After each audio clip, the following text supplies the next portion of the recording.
जब किसी की मृत्यु हो जाती है तो यमराज के दूत उसकी आत्मा को अपने साथ यमलोक ले जाते हैं,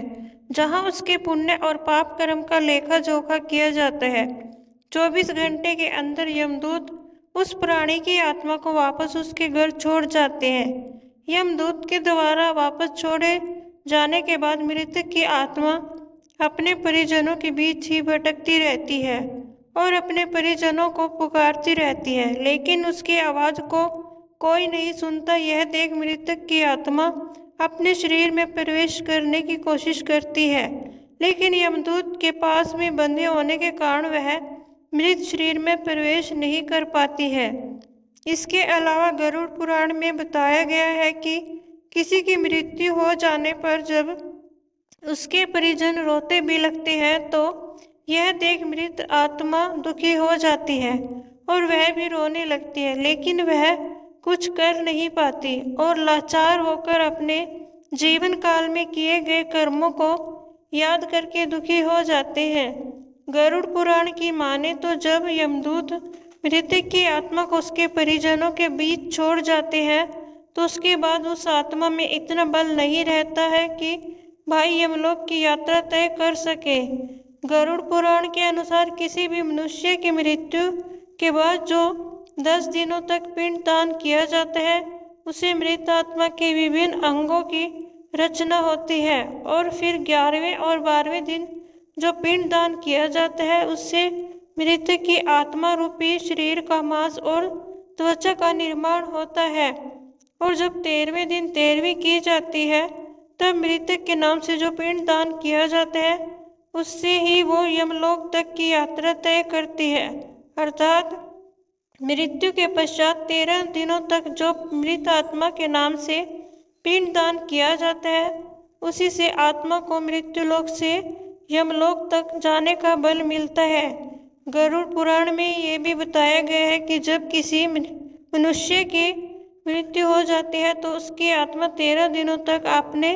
परिजनों के बीच भटकती रहती है और इसके बाद मृतक की आत्मा मृत्यु लोक से यमलोक के सफर पर निकल पड़ती है, जिसे पूरा करने में उसे 1 साल यानी 12 महीने का वक्त लगता है। मान्यता के अनुसार 13 दिनों तक जो किया गया दान पिंड दान इस 1 वर्ष मृतक की आत्मा के लिए भोजन के समान होता है। जिन मृतकों का पिंड दान नहीं किया जाता उनके बारे में गरुड़ पुराण में बताया गया है कि जिस मृतक आत्मा के नाम से पिंड दान नहीं किया जाता है उसे 13वीं के दिन यमदूत जबरदस्ती घसीटते हुए यमलोक लेकर जाते हैं, जिससे मृत आत्मा को यात्रा के दौरान काफी कष्ट उठाना पड़ता है। इसलिए हिंदू धर्म में हर मृतक आत्मा के निमित्त 13 दिनों तक पिंडदान किया जाना आवश्यक बताया गया है। इन सब के अलावा गरुड़ पुराण में यह भी बताया गया है कि 13वीं के दिन मृतक के निमित्त परिजनों के द्वारा किया जाने वाला भोज कर्ज लेकर किया जाए तो मृत आत्मा को शांति नहीं मिलती। मृत आत्मा को इन बातों का बड़ा ही कष्ट होता है और मन ही मन सोचता है कि काश मैं अकेले ही ये कष्ट भोगता। जो मृतक के परिजन को कर्ज लेकर भोज करने को मजबूर करता है, ऐसे इंसान को यमराज कभी भी क्षमा नहीं करते और उसकी मृत्यु के बाद उसे कई तरह की यातनाएं देते हैं और फिर उसे वापस मृत्यु लोक में भेज देते हैं। ऐसा भी बताया गया है कि जो मनुष्य जीवित रहते पुण्य कर्म करता है उसे यमदूत मृत्यु के 13 दिनों बाद अपने साथ यमलोक ले जाते हैं और ऐसी आत्मा को मृत से यमलोक तक जाने वाले मार्ग में किसी भी तरह का कष्ट नहीं झेलना पड़ता। वहीं जो मनुष्य अपने जीवन काल में बुरे कर्म करता है उसे यमदूत पूरे रास्ते कई तरह की यातनाएं देते हैं, जिससे वह थर थर कांपने लगते हैं और यमदूतों से बार बार क्षमा मांगते हैं, लेकिन यमदूत उसे क्षमा नहीं करते।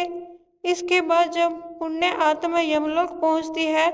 तो यमराज उसे स्वर्गलोक भेज देते हैं, जबकि पापी आत्मा को उसके द्वारा किए गए बुरे कर्मों की सजा भुगतने के लिए नरक भेजते हैं और सजा पूर्ण होने के बाद वापस ऐसी आत्मा को निम्न योनि में वापस मृत्यु लोक भेज देते हैं। दोस्तों, मेरे यह वीडियो देखने के लिए आपका बहुत बहुत धन्यवाद। जय श्री राम।